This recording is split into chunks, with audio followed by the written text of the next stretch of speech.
Welcome back to another episode of Cork'd Up. I am Jessica Kleinschmidt. And I'm Rachel Luba. Cheers. Cheers. I have this clear because this keeps my wine cold. I think that's important. Nifty. I do the best I can. So what's our hashtag wine word for the week, Jess? The hashtag wine word for the week is hot take, because just last night, Rachel texted the amazing Cork'd Up podcast group text with a hot take, a lot of the things. And it was a hot take. I think I got a hot flash reading it, but that's kind of part of it. We also have a lot of other hot takes. We have predictions for the season. We have an amazing interview with Delino DeShields. He blew me away. That was an amazing interview, and I'm so excited for y'all to hear it. But the reason why this is a huge, I don't want to start it off with a hot take because it is like bullshit, the stuff that we deal with in being a woman in sports. We've talked about it before, but I guess guys didn't get the message. So we have to kind of go through it again. Most of y'all know it's not really it's kind of a non-baseball thing.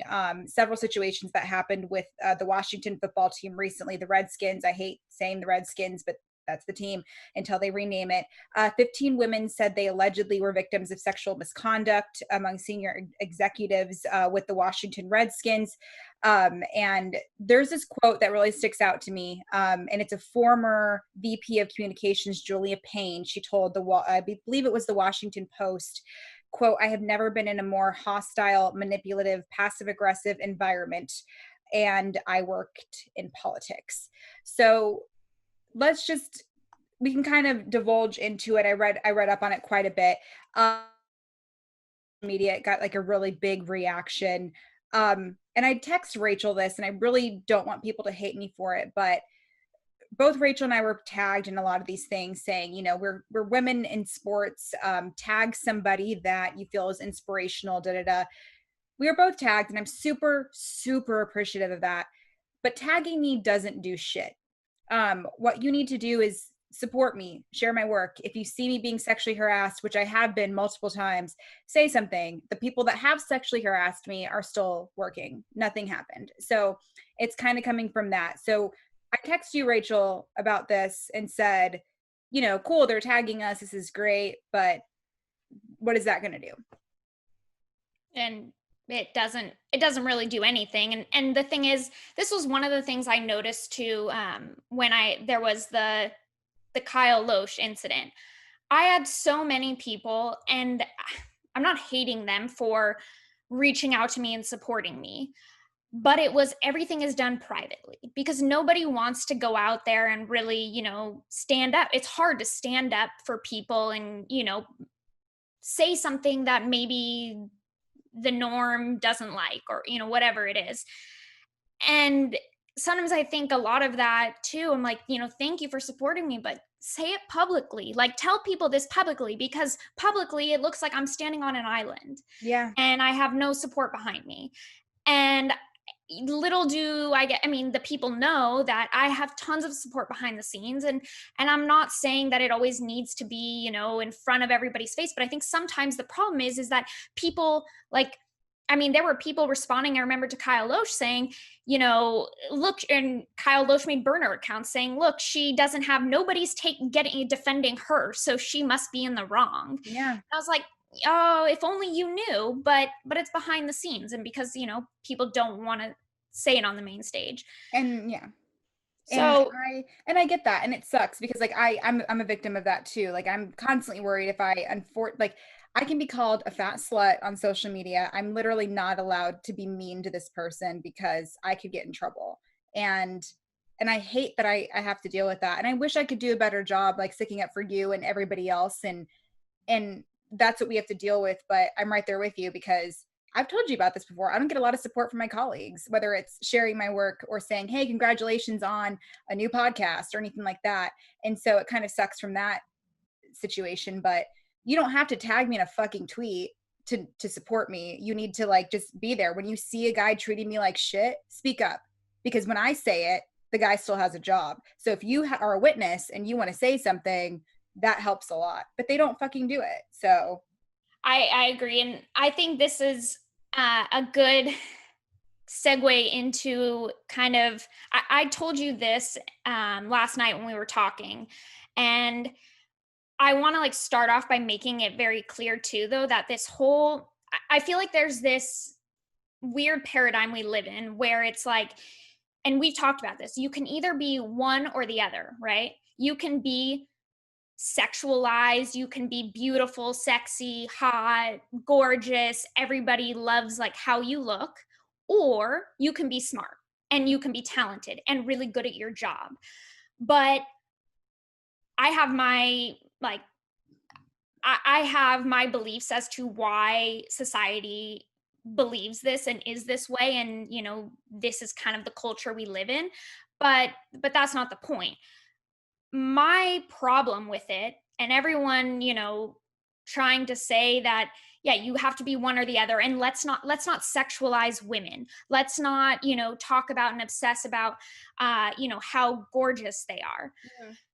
I don't necessarily agree with that, and here's my view why. And I think my Instagram like makes it clear that this is how I feel. I don't pretend to be this very buttoned up, don't look at my body. Like, I'm an athlete. I have been my whole life. I work my ass off for my body. I'm proud of my body. Why can't I show it off? Like, Right. I can have this sexual feminine appeal, but I can also, in another part of me, I can be very good at my job. I can be very smart. I can, do an excellent job just as good as a man.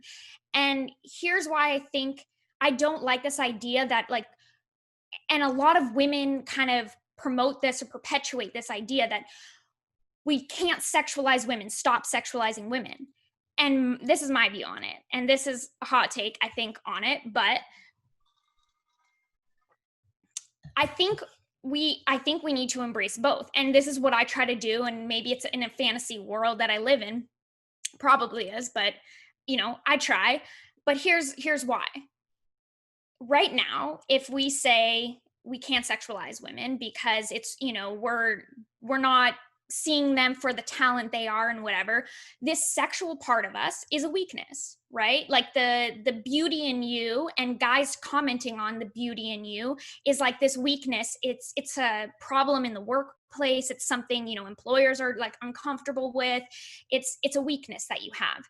But if we embrace it, right, and yeah, like, Jess, you are gorgeous. Like, and like, you are really like, not only do you do a fantastic job, but yeah, you're beautiful too.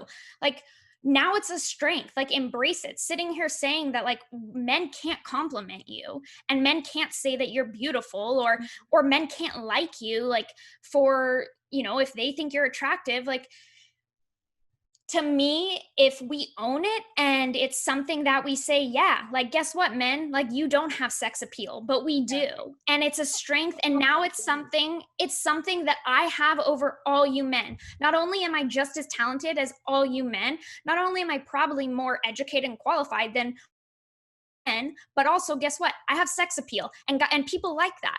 Yeah. And now I have an advantage over you.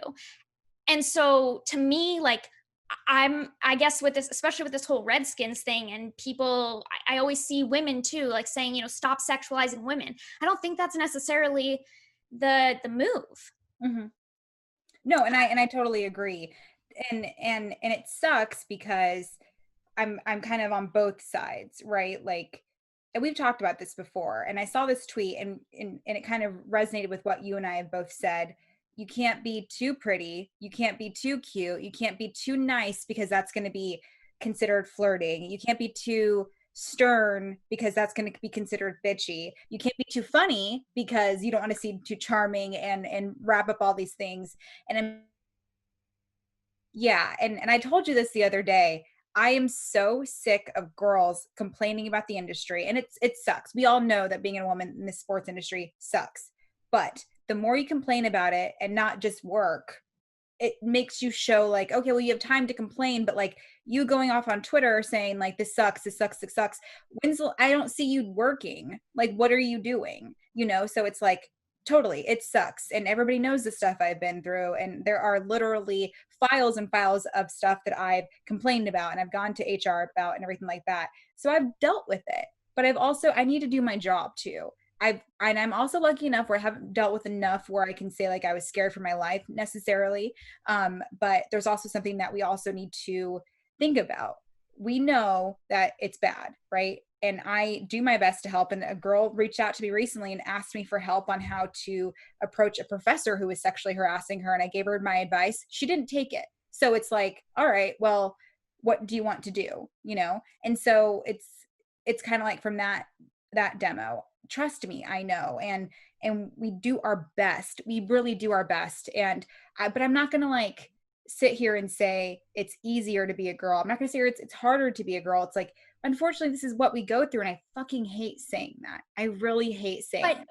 But my, like, and way I try to look at it, and this was because I think my path into getting into being an agent kind of shaped all of this, was everybody told me my gender was a problem. Everybody told me it was going to be an issue. And it was all the people that were telling me this starting out were agents that I was trying to get, a job with. And then I started to think about it.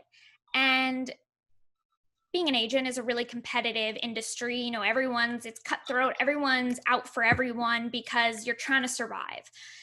And I realized, like, hold on, is my gender truly an issue? Or are you threatened by it? Mm-hmm. Do I have something that is different? Do I offer something that is different? And do you see that, like, I still can do the same job as you? And are you threatened by it? And to me, it always came down to, I think you're threatened by it. Mm-hmm. And that was, and the reason I felt like that too was because I would talk to a lot of players who never saw, they were like, I mean, I would pose the question, or another player would pose the question, would you hire a girl who was an agent who could do the same job? And they were like, if she can do the same job, then why not? It shouldn't matter. Mm-hmm. So I realized, like, it's not the issues that they had were just because it was something different. It was threatening. They weren't comfortable with it. And so I was meant to feel like it was a bad thing, and that it was something that I should hide, and should I change my name, right, to something gender neutral? Yeah. But then it was like this epiphany that I had at this point. There was a moment in my career, and I remember exactly where I was and who I was with and the conversation I had. But I realized, like, I have to take these threatening things, these things about my gender that are a problem, that I'm too bitchy, that I'm whatever, and realize, like, they're strengths. There's something that makes me different. And if I sit here and get mad that people are saying these things about me, then, like, they continue to be a weakness. Like, I own it. Yeah, like, she's too sexy. Okay, I own it. I love it. And guess what? Other people do too. And then now it's like, the amount of people that used to give me shit, I'm sure they still say it behind closed doors, but no one's saying it to my face. And that's because, like, I'm going to still keep doing me, and it's not going to stop me. And so I feel like a lot of it too is just, it's like leaning into the bad stuff and embracing it and finding a way to use it as a weapon. Mm-hmm. Versus, it being a flaw of yours. And I guess, like, we should talk about, like, the actual Redskins, like, incident. Yeah. And it does suck. Like, and I think you and I, we've gone through so many things, and no matter what happens to a woman, I was not in her shoes. I don't know what she went through, but I can only say what's on my mind, what I've dealt with. And I think we all need to believe what happened is true. And, just it just sucks that we have so many men in the industry that don't get it. But I also believe that, like I said, tagging me on social media, that's great, but share our work, talk about our work ethic. I'm not going to apologize for trying a little bit harder, putting on a little bit more lipstick, or putting on some eyelashes when I go and do my job, because that's who I am. It's what I love to do. I'm not going to downplay being a woman so men can feel comfortable. I'm not going to do that. I'm not going to. And that's what sucks, is like, even with my successes, with my friends, sometimes I won't tell them stuff that's going on, because they usually will make me be like, oh, well, Jessica, stop rubbing it in our face. It's like, well, I'm sorry, but I'm doing a lot of badass shit, and I'm here for you when you do all your badass shit, but I can't be happy about it. So it doesn't just stop with men. My friends, I feel like, share bragging about stuff too, right? And but it's usually going to be, you know, and it's been good lately. I'm getting a lot of, you know, positive stuff, but you know, and I want to shout out somebody though, and that's a one Mr. Alec Palmer, because he the other day mentioned both of us, and because we have merch coming out, we're selling some merchandise, and one of them happens to be a crop top, right? And I immediately think of Rachel. She's an amazing body. And I'm like, oh, we're going to sell these things like fucking hotcakes. The moment Rachel shows off like this crop top, it's gonna be amazing. And I was joking with him. I was like, you know what? I want to just, you know, take care of my body a little bit more before I model these crop tops off. And he was like, I'm so sorry that you have to think about that stuff. And he was just like, he as a man wants to be better with giving to society. And we were talking about this last night. There are so many shitty things that men say, but Rachel, my DMs were so beautiful last night after all this stuff happened. People were like, I appreciate you. And so it wasn't just tagging. And you're right, like a lot of it's behind the scenes. But I also wanted to show this DM that this guy sent me, and it was so sweet. And there is so much of that. And no matter what we do, we're not gonna be able to say, like, ignore the negatives, but there's so much good out there too. I mean, there is. you're literally a female agent who represents male clients. And that's something. I work with a lot of men, tons of men. And I'm so lucky that I work with the great guys that I do, because they support me, and but being a girl is just different. They don't know the stuff I have to deal with, whether it's being a girl, whether it's, you know, biology stuff, or just being emotional, or the moment I walk into the clubhouse, it's different. Or even when I'm on the radio, sometimes they will never ask me analytical questions. It'll be like, hey, how's Mike Fiers in the Astros scandal? I'm like, well, why don't you ask me how his fucking singer's looking? Like, why don't you ask me like those kinds of things? So it's like, guys will never have to deal with that. They don't have to worry about that. And that's what sucks. And I think this is important to talk about, because the Redskins bullshit reminds us it's never going to fucking stop. So like you said, we don't have to necessarily ignore it, but complaining about it, yeah, it brings awareness, and I'm very pro of that.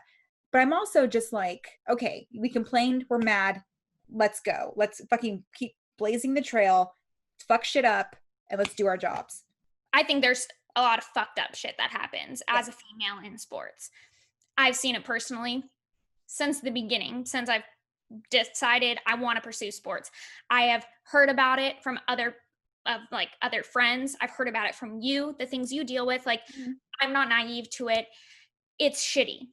And the reason it makes me so mad is because people do not give us the credit that we deserve for our intelligence, for our skills, for the work that we produce. There's always some way of ignoring that part, and just, you know, whether it's trying to point out things about our looks or degrade them or whatever it is.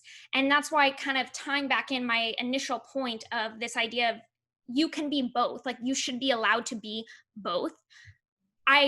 While I have no problem with, you know, men or whoever addressing appearances and liking women and, you know, being attracted to the sex appeal, I also, when you do something good and when you are, you know, you do your job well, like that should be acknowledged, and that doesn't go away. And then now it's a double-edged, or like you have two superpowers basically. It sucks. Like I definitely feel like this surfaced a lot of things that we have both gone through. And, you know, I'm just frustrated because, like I said, I don't want to be tagged on social media because of shit that happened. But I want to be supported. If you see it happening to me, have my back. And like you said it too, like, cool, you're going to slide in DMs and say like, I appreciate you. Like, well, appreciate us in public, because if you're scared, you don't want to make a scene in front of X, Y, and Z, that means that like you don't have my best interest at heart, or you think I'm going to handle it on my own, which is a big pet peeve of mine. And I can handle a lot of shit on my own, but it'd be nice to have my own person in the corner saying, just like, do you need anything? I got you. And I try to do that to women, because I never had that. I still really don't have that. I think people look at me as like, oh, she's fine. She's got this, She but handles it. Yeah. she can handle it, which is great. I can. But at the It's the same time, worst. like there is a lot of shit I can't handle. You know what I mean? And even if I can, like just know that you're in my corner and our corner, share our work, let us know like what we can and cannot work on without being a dick about it. Like the other day, like I had a typo in my article and somebody was super cool about it. They were just like, hey, I don't think you meant to do this, but da da da. And that was chill as opposed to being like, oh, women shouldn't work in sports. Like that's, so here's the thing. And I know, Delino said this in his interview. It's not the same thing. He talked about, what it's like to be Black in this world, but all we can really do is tell you what's going on and keep the conversation going. It's not going to ever stop. It's just, it is what it is. The road's bumpy as fuck, but I feel like you and I definitely want to try to make it easier on people to not just, we don't want to scare people away from the industry because it's not that scary. It's an amazing industry and I love it. But we want you to know, like, we're here for you guys. Like, we can help you with anything you need, but we need for you guys to do it out the kindness of your heart and not just to be a fucking social media influencer and get a bunch of followers. That shit pisses me off. I don't want you to tag me because you want me to see it on Twitter. I want you to, or me to be a guest on your podcast. I'd be happy to do it, but I want it to be because you genuinely have my back and other women's back. So, and I guess I fully agree with that. And just to kind of piggyback off of it, because I know a lot of times people can be in this uncomfortable position guys that they're not females, they don't really understand, but they sympathize, and they see what we're going through, and they're like, what can I do better? And like you said, supporting us is a big thing too. But I guess, at least for me, I would say, like, don't be afraid. I think then they get there's this fear of, well, I can't say anything about her appearance, or that I have to be super careful about, not basically addressing the fact that she is a girl. Like, yeah. We are proud to be women. I think that's, at least I'll speak for myself. Like, I am proud to be a woman. Yeah. Like, I am proud to be a woman in sports. Yeah. And I don't need you to pretend I'm a guy. Yeah. Embrace the fact that I am a female. Yeah, don't be like, hey bro, hey dude, like I hate that shit more than anything. Embrace, like, love me for being a female. If, there's whatever it is, you don't need to be afraid of that. But I also, when I do my job as a professional, I want the credit for that too. And that's how you support me. You don't need to, but again, like, you don't need to be afraid to talk to me as a female, or, I don't see your gender, like, no, I want you to see it. Right. I'm a female and I'm proud, but I also can do a really good job independently of that too. Yeah. And so it's like, support both. That's kind of where I guess I fall on it, is not to scare people about our gender. Yeah, like we're women and we're proud to be women. We don't want you to be like, don't treat us like one of the guys, because we're not guys. We're not. Right. We are women. But also respect what we have to bring to the table, and then have the gender be the whatever. That's just who we are. Right? It's just, I think it's an added bonus. I actually agree. I really do. And I'm very proud to be a woman, and I'm proud of the stuff that I've been able to do as a woman, that I, am thrilled that I'd be able to say that I can actually bring to the table. So we're going to switch. There's literally no segue to come from this, but we had a phenomenal interview with Delino DeShields. He's back. He tested positive for COVID-19. And so he had a quarantine for a little bit, but he took that time to create a platform. We had a phenomenal interview with him. Rachel hooked it up, and that was just so amazing. So he's with the Indians now, which is a great organization. So listen to this here. Delino DeShields is here, and I was telling him how excited I was because I actually put fake eyelashes on for him, and I don't do that for everyone. Delino, how's it going? What's up? Everything good? Just enjoying this Cleveland weather out here. I know. When'd you get in? Last week, sometime, like on Wednesday or something. Can't remember. Okay. Exactly. Yeah. And obviously, I'm sure our listeners know that, you tested positive for COVID, so you had to deal with that. How, like, just in terms of like your recovery, like, how was it? Was it like, do you have a lot of symptoms? No, I just lost my taste and smell, and that was a really strange experience because I don't know. I feel like along with taste and smell, I also lost my appetite for everything, so I didn't want to eat anything. Um, but if you were trying to eat healthy and there was foods that you didn't like, it was a great opportunity to just crush it because you could. It's not like you would enjoy it or hate it. You know what I'm saying? All the kale smoothies, all of the kale smoothies. I feel like Right. Did you try any foods that you didn't like normally? No, Oh. I didn't personally, but that was. So Go ahead. can you eat it's just like that phenomenon is so crazy to me to think about that you legitimately can't really taste stuff. So could you eat like the hottest pepper in the world and just be fine? No, so I could taste like senses, if that makes sense. Like that does, yeah. If something was spicy, I could taste it that it was spicy, but I couldn't taste the flavor of it. Okay. Or I could tell if something was sweet, but I couldn't taste how it was sweet, or if that makes sense. It does. But so if you were to eat a mushroom, you could sense that it was slimy. Yeah, but I wouldn't know it was a mushroom probably. Okay. Ugh. Like I did the hot sauce thing, the hot sauce test. That was one of those things where, it's like a test that you take to see if you lost your sense of taste. And I couldn't taste the flavor of it. I could tell that it was spicy because it was burning my mouth, but like no flavor. So that's so odd. But okay, so now that you've recovered and you've tested negative, and so you're kind of good to go and back playing baseball, is there any sense of relief that now don't worry about it? I mean, in a way, but I still have been really mindful of my teammates and, Of course. Just kind of respecting everybody as much as I can, doing the right protocols and stuff, because you never know. I mean, I'm not an expert on this, but there's always a chance that, I could get it again. I think, but I don't want to take any chances.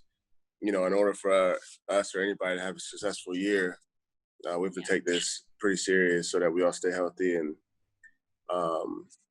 see what happens at the end. Yeah, that's a lot of responsibility, and it's kind of cool to see that you're kind of setting the way. I am curious because you come from a very athletic family, and I'm curious, like, how did you learn from them growing up? And obviously you're, everybody that your family. I mean, how did that work with you, like, as far as growing up and becoming an athlete yourself? Well, my dad, when he was playing, he was always gone. So during the summer when I played baseball, I didn't really have him around that much. And obviously we would go see him during the summer. Sister and I, Diamond, we really pushed each other. She plays basketball. She grew up, she was a huge tomboy. She used to, when my boys would come over to the house, we'd be out, out on the court playing basketball so she was always a tough kid. So I knew that, doing those things with her, we had a cage in our backyard. She would go and flip me balls in the cage. Like, she just always wanted to be involved with what I had going on. So I think that definitely helped with my development, having somebody there to kind of, work with me when my dad wasn't there or whatever. She's very competitive. There was countless times where she used to sleep with me when we were little. She had her own room, but she would always come in my room. But we would talk about, the things that we wanted to accomplish, like now, how we wanted to be professional athletes. And we just had these dreams of, being great and doing great things in our life. And, we worked really hard to get where we are. So, it wasn't that much of a competitive household. It was more of a supportive, push type of environment for us. which Yeah, I think is well, Rachel and I are both tomboys ourselves. So we don't look like it necessarily anymore. No, we don't look like it, but like, you know, we played, but that was, my family was the same too. It wasn't ever, because like all my brothers and I like played D1 sports, and it was never we were always like pushing each other. It's like competitive way where you would burn out or something, you know? Yeah, or like try to belittle, you know, the other person or discourage them from, like, I always knew that I was bigger and stronger and faster than my sister, but I would never make her feel like she couldn't hang type of thing. But even if I did, she just has that mentality like, nah, you ain't gonna sit over here and bully me. So I love it. I think we would like your sister a lot. I think we should have her on the pod. We'll bring her on too. Because I've seen some videos that you've put up of her, I think, and like her basketball. She's, oh God, put me on the spot. I think she's 25. She's 25. Okay. And did she play in college? Yeah, so she went to University of North Carolina originally.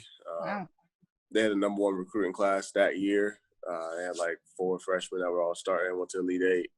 And then she ended up transferring afterwards because of some team-related stuff. And she transferred to Tennessee. And then Tennessee is my mom's alma mater. So, I mean, honestly, I was surprised that she didn't choose Tennessee, especially because, you know, they already had a really strong women's basketball program. But, you know, she wanted to go do something and kind of create her own legacy and kind of do something aside from, you know, what my mom did. My mom ran track and field at Tennessee.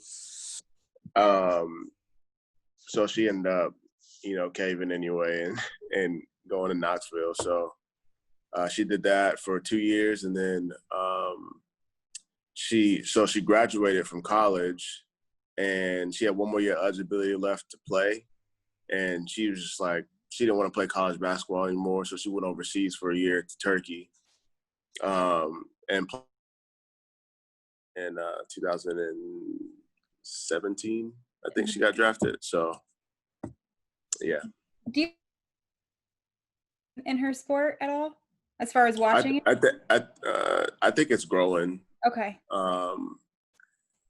You know, they've, you know, like they're putting them in video games and stuff now, which is, I think, is great. Amazing. Yeah.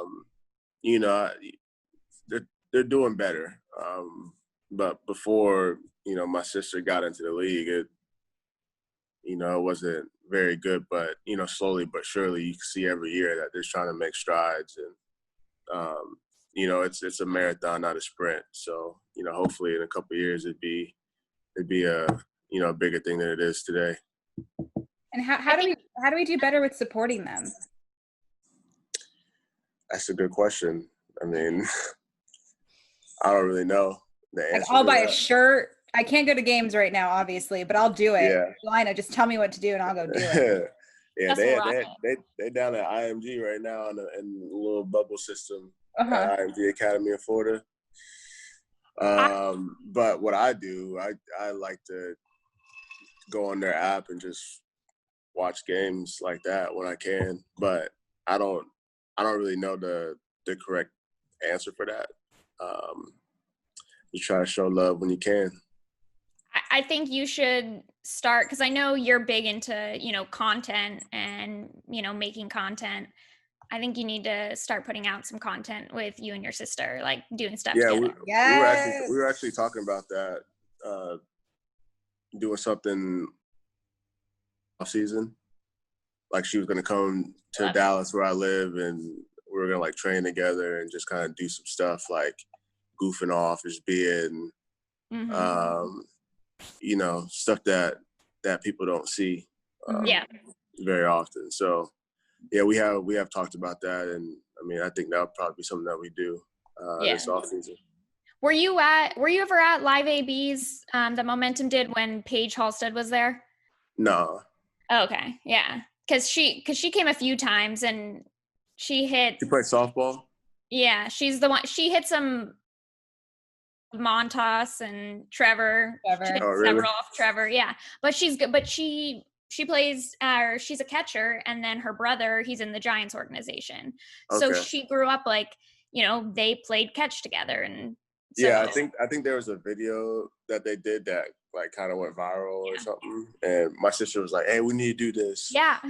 I was like, I mean, we could probably do some other stuff that's I not want to see like you that. play basketball with her. Yeah. Play basketball. I Yeah, mean, hey, we're open to just about anything. So I would totally watch that. yeah. I know you had to be in quarantine with COVID and everything. So I saw that you used a lot of that downtime to, talk about important issues, social injustice, racial inequality. So tell me a little bit more about how you use your platform to kind of spread that message. I cover Tony Kemp, and he made the +1 effect. And how can we pay attention better to all of that? I mean, I think the main thing is just not stopping the conversation now that, I feel like it's, for a couple of weeks, it was like the headlines of everything. And kind of recently when sports started to come back, like it's kind of taking a backseat a little bit. So I think that's just the main thing is just making sure that it's an important conversation going on, outside of the headlines and stuff. But, as a professional athlete, our platform is so important and we can use it in so many ways, good or bad. You decide to choose it. I've been very outspoken about, racism and systematic racism and that's been going on in our country and oppression, from, minorities for a long time. So, I've lost a lot of followers because of it, because I've been outspoken. And that comes with the territory. I'm not afraid to speak my mind and do the right thing. So I think just continue to just keep enough saying, and I feel like the more we keep talking about it, eventually at some point, people are going to start understanding more and more, as long as we're putting the right information out. Yeah, absolutely. I am excited for you to be working with Tito and Mr. Smiley, all these guys. What are your expectations for this season? I watched you a lot with the Rangers, and I was very spoiled because I covered the A's. But what do you have planned, and what are your expectations with your team this year? I mean, my expectation always is to win the World Series. Right. Same. But in this year specifically, it's more of a sprint than a marathon. So honestly, anything can happen. Everybody kind of has an equal chance if they play the right cards and they put the right pieces in place to make the playoffs and potentially win a World Series. So it's a little different. Playing 162 games is so spread out and it's so long that you could have 2 great months. Like last year, for instance, once with the Rangers, we were in the wild card race at y'all pissed a lot of teams off. And then like we were right there at the All-Star break and there was some confusion about guys that, they were potentially getting traded. So it created a lot of like uncomfortable situations, I guess, in our clubhouse. Like, so, we fell off and we ended up, not making the playoffs, but we were right there in the 2.5, 3 months that, in the beginning of the season. So, if last year, for example, if we played those 60 games, we probably would have been in the playoffs, Yeah. So I don't know. It's going to be a very interesting season. But I'm excited I've heard great things about Tito, have heard great things about the team. So, I'm excited just to kind of dig in and just compliment those guys and everything that they've been doing for the past, ever since Tito became manager, really. So, my expectation is to win a World Series, but, it's going to be a challenging year for sure. Well, yeah. We're looking forward to it. Yeah. Do you have any personal goals? Like, do you want to hit a certain amount of home runs or like? have a I mean, certain coverage? honestly, this year there's not like anything specific that I It's want to hard to, accomplish. right? Yeah. I just want to go out there and help the team win. So I can suck offensively, but if I'm doing my job defensively and preventing runs and doing that stuff, then that's what I care about, because it's all about getting in the playoffs. Like during the long, honestly, it's hard to kind of determine or to judge a player off of a shortened season. Michael Young, Hall of Famer for the Rangers, every single year he has the slowest starts ever. Hits under 200, but he always finishes hitting 340. You know what I'm saying? So it's really hard to kind of judge a person off of this kind of season. I think having that mentality of going out there and just trying to help the team win, playing small ball, just doing those little things, take the stats away and just focus on what can I do, moving guys over, not worrying about yourself. I think that's going to really propel teams to win games and get in playoffs and make a run for the ship. Very selfless season, if you will. Right. Yeah. I think it makes sense though. Like, normally because you can't really judge, it's hard to, or we don't really have a concept of how to judge players in the shortened season. It's like, okay, who cares really? It's an anomaly, like what the individual players do. It's just figure out a way to get your team into the playoffs. Right, exactly. And then in playoffs, I mean, you're trying to win every single game at this point, but all you want to do is get your feet in, and then anything can happen. And you saw with the Royals a couple years ago, wild card team end up beating everybody, winning the World Series. So all you gotta do is get in. Yeah. Even like last year, the Giants had that really hot month, and you were kind of like, "What just happened?" If you have a hot month this season, like you're in the playoffs. So I love it. Yeah, I feel like if you win, like, say the goal is 34 games, right? You shoot for that number, you're gonna be in playoffs if you win 34 games. Oh, it's so weird. So you can have a hot month and a half and be straight. So, but also like teams in race. Yeah. If you start off really slow, it's could be so much tougher than it would be during a long season. I remember my first year with the Rangers, we started out 7-21, I think, and we ended up winning the division because it was a marathon type of season. And then the next month we went like 21-5 or something crazy, and we were like back in it. So you have a bad month, then you're pretty much ahead of you. They fumble a little bit too, but everybody's going to be on high alert with the games and going out there and trying. I have a personal question, kind of. I am obsessed with Adrian Beltre. So what was it like playing with him? Abuelo? That's what we all call him. He makes me call him not that. So yeah.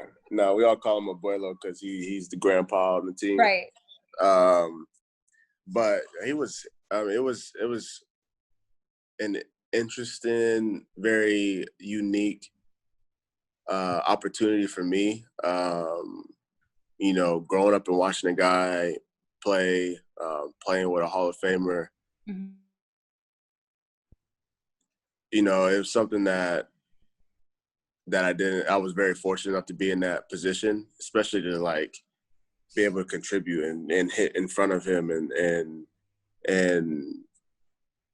there was countless times where, he came to me and talked about like picking up shots from the catcher to help him, at the plate. So it was a really cool thing.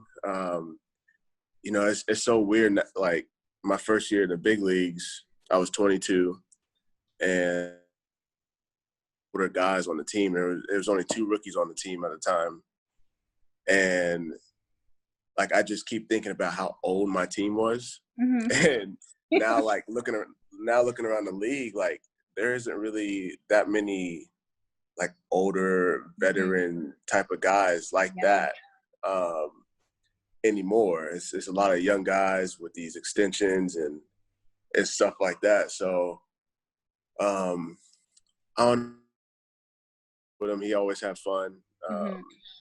You know, he's real old school with how he went about his business. But, I mean, the guy was 40, 41, hitting 300. I mean, you know, it was incredible. And I remember, like, in the playoffs, that whole season, he was his hamstring, broke two of his fingers. I remember that. And then in the playoffs, hurt his back, right? And I remember in playoffs specifically, he had hurt his back swinging. I think it might have been like his first or second at bat, and he kept telling you know he will not come out to games. He will not miss games for anything. Like he's very stubborn in that mind in that way. Yeah. He was like, "Look, guys, I got one swing, and that's it, and then I'm done." And I was actually on second base. And, you know, he took first pitch, took second pitch, and next pitch, swung, base hit. And then I scored, and that was like or something like that. But, you know, the guy, that's all he wanted to do was win, and he knew he was a leader. You know, he wanted to be there for the team. He wanted to be there for the guys every day. So it was very a special experience for me. That's amazing. Oh. Love it.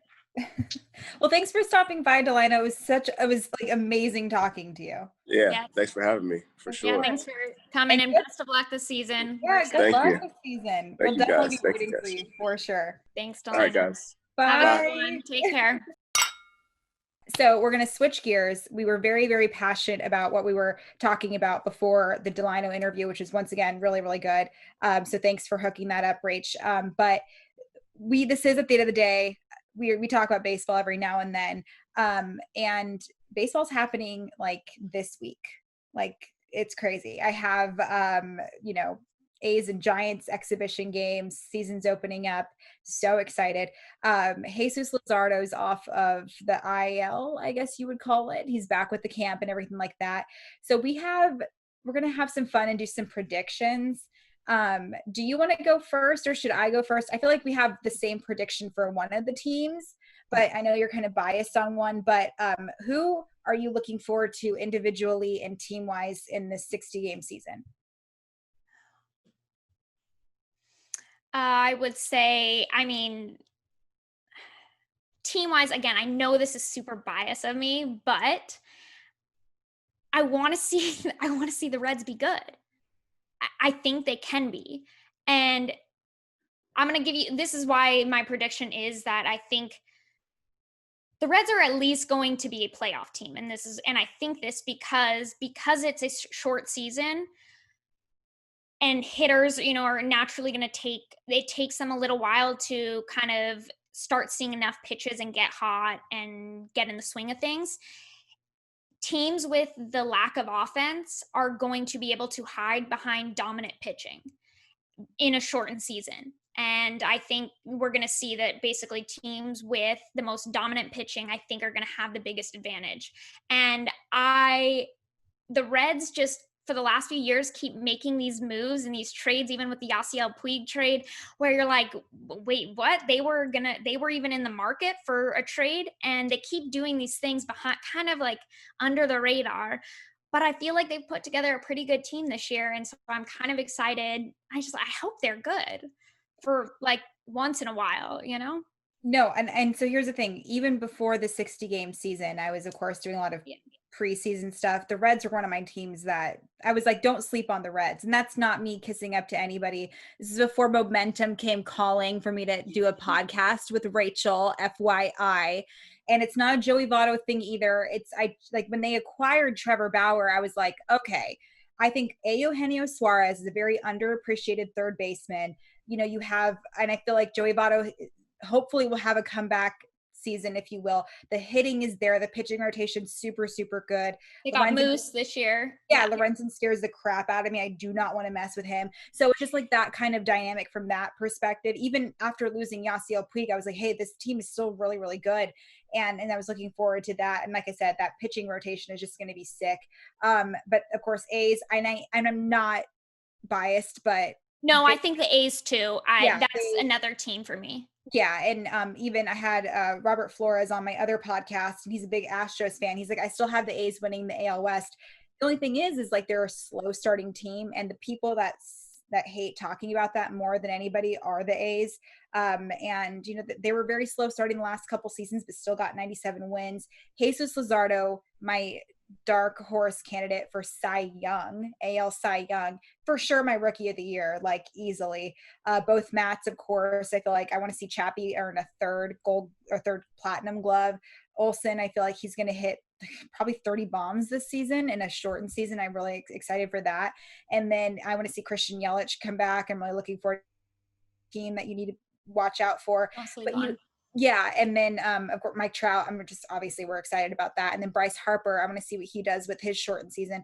But speaking of shortened season, I feel like that's going to benefit some teams. And there are a lot of NL West teams, specifically the Giants. I feel like they're not going to be like winning everything, but they're going to piss a lot of teams off. I feel like they're just going to be like, we're not going to win, so like let's fuck some shit up. So they're just going to come out there and do that, even without Buster Posey, who hasn't been productive over the last couple of seasons. I feel like they're going to be really good. The Rockies. Why not? But the one team that I'm genuinely like, do not sleep on are the fucking Chicago White Sox. Are you right? Do not sleep on them. I think they're going to I am with you too on that one. The White Sox are a big, like, dark horse for me. Yeah, Luis Robert and Lucas Giolito just recently said like Robert is like really, really good. And one of my best friends plays in the White Sox. And if I didn't say that, he probably would have been really upset with me. So. Who? Evan Marshall. That guy like does not lose games. He comes out of the bullpen now that we're actually appreciating the bullpen pitchers more. I'm glad he's there with them. But because he told me, he's like, Jess, we're gonna be really good. I'm like, well, yeah. But like later on, I'm like, oh, it's okay. My Dallas Keuchel, who's a homie, he also is now with them. So shout out Dallas Keuchel because he is a homie. Shout out Dallas Keuchel. Southside. It's Southside, right? Yeah. I think so. No. I think we should probably know that before we say it. Like it is Southside. I watched what's it called? Oh, now I'm blanking on the name of the show. What? With the show with Chicago, Southside. It's like there's been 10 seasons of it. Oh. I don't know. Shameless. I don't know why I was blanking. Oh shoot! Yeah, I forgot. I used to watch that, and then I watched every episode. So I watched Sons of Anarchy for the 6th time in quarantine. Oh wow! I've seen 2 like seasons of that, but good. I won't spoil it for you. Well, today was fun. Yeah, and I feel like we talked a lot, but the message needed to be heard, and I know we were very passionate about it. But I'm glad we. Yeah. And just know I love women, and for all the women that are going to come after me after this, and Jess and you, I love you. I know we don't necessarily agree on all of this. But I'm glad we didn't at the same time. Like, I feel like I know you love women. I know you love what I stand for and what you stand for. So babe, promise. We're both fighting for the same thing, just in different ways. Exactly. So I appreciate you. Well, thanks for joining us on another episode of Cork'd Up. Next week. Cheers.